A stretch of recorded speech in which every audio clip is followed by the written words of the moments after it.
Shalom, selamat pagi Bapak Ibu Jemaat yang dikasihi Tuhan. Mari kita berdoa sebelum kita mendengarkan renungan firman Tuhan hari ini. Kita berdoa. Kasih karunia dan damai sejahtera menyertai kamu yang dari Allah Bapa dan dari anaknya Tuhan Yesus Kristus. Amin. Bapak Ibu Jemaat yang dikasihi Tuhan, mari kita mendengarkan renungan firman Tuhan hari ini yang tertulis dalam 1 Korintus 11 ayat 11 hingga ayat yang ke-12. Beginilah firman Tuhan. Namun demikian, dalam Tuhan tidak ada perempuan tanpa laki-laki, dan tidak ada laki-laki tanpa perempuan. Sebab sama seperti perempuan berasal dari laki-laki, demikian pula laki-laki dilahirkan oleh perempuan, dan segala sesuatu berasal dari Allah. Demikian pembacaan firman Tuhan. Jemaat yang dikasihi Tuhan, dalam dunia ini pasti kita menemukan banyak perbedaan, terkhusus perbedaan kaum laki-laki dan kaum perempuan. Betapa indahnya perbedaan sebagai orang percaya, karena di dalam perbedaan kita bisa saling melengkapi dalam kekurangan kita, dalam kelebihan kita. Kita bisa saling menolong dalam kelemahan kita, dalam kekuatan kita kepada orang lain. Dalam perbedaan juga kita bisa saling mendoakan orang lain agar Tuhan menguatkan hidup mereka. Bapak Ibu Jemaat yang dikasihi Tuhan, mari kita belajar dari peristiwa jemaat di Korintus ini. Terjadi keretakan, perbedaan pendapat antara orang Yahudi dan orang Yunani. Orang Yahudi beribadah harus menggunakan tudung kepala atau penutup kepala, khususnya perempuan. Sementara orang Yunani mengatakan tidak penting untuk berdoa memakai tudung kepala. Yang menjadi perdebatan, yang menjadi keretakan bagi mereka, itulah yang diperbaiki oleh Paulus. Paulus memberi contoh bagaimana Allah Bapa dan Kristus yang setara. Tidak ada lagi perbedaan antara perempuan dan laki-laki. Semua setara di hadapan Allah. Ini merujuk kepada persoalan mereka tentang kehadiran perempuan dalam peribadahan. Perempuan dulunya tidak memiliki tugas tanggung jawab di tengah-tengah umum, di tengah-tengah kegiatan orang banyak. Tetapi lewat pemberitaan firman Paulus, perempuan diberi ruang untuk melayani.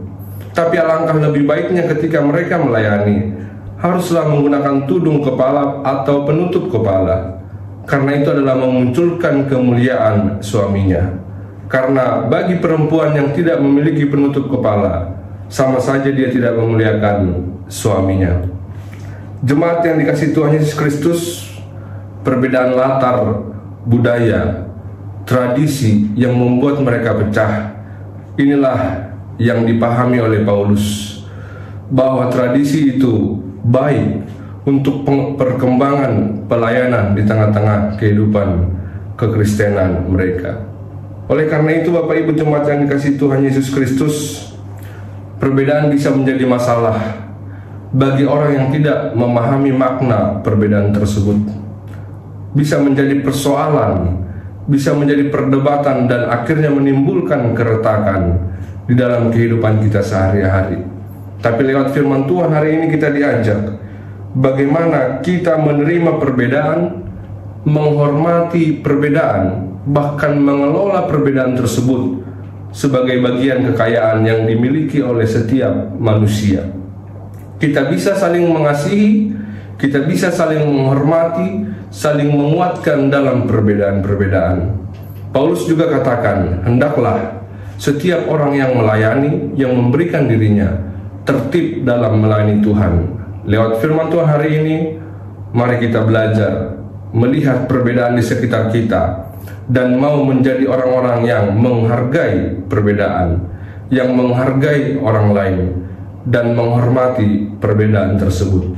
Tuhan memberkati kita. Amin. Kita berdoa. Kami bersyukur Tuhan untuk anugerah dan penyertaan-Mu kepada kami hingga pada saat hari ini. Kami boleh mendengar firman-Mu untuk menjadi sumber kekuatan kami, untuk melakukan segala aktivitas pekerjaan kami di hari ini. Kami serahkan pekerjaan kami, kegiatan kami di hari ini Tuhan, supaya Tuhan memberi kekuatan, memberi berkat lewat nafas kehidupan, lewat penyertaan Tuhan dalam kehidupan kami masing-masing. Kami serahkan setiap keluarga, orang tua, anak-anak, jemaat-Mu Tuhan, dan para pelayan untuk bisa melakukan tugas panggilan, untuk bisa melakukan tanggung jawab dan kewajibannya, terlebih perbedaan-perbedaan yang kami miliki, agar kami bisa menghargai, menghormati, dan bahkan mengasihi dalam setiap perbedaan-perbedaan yang terjadi di antara kami. Tuhan Allah Bapa kami berdoa untuk jemaat-Mu yang sedang sakit. Engkau yang memulihkan mereka Tuhan, yang menyertai mereka, yang menguatkan mereka, kehendak-Mu yang terjadi dalam hidup mereka. Yang sedang dalam pergumulan, Engkau yang menguatkan mereka, memberikan kesabaran, ketekunan. Kami akan melanjutkan aktivitas kami di hari ini. Kami serahkan tubuh jiwa roh kami hanya ke dalam tangan pengasihan-Mu. Kami serahkan semua pekerjaan kami, langkah hidup kami di hari ini hanya ke dalam penyertaan Tuhan. Ampuni kami Bapa dalam setiap pelanggaran kami, supaya kami layak disebut sebagai anak-anak Allah. Di dalam Kristus Yesus kami berdoa dan mengucap syukur. Amin. Shalom, Horas, Tuhan memberkati kita.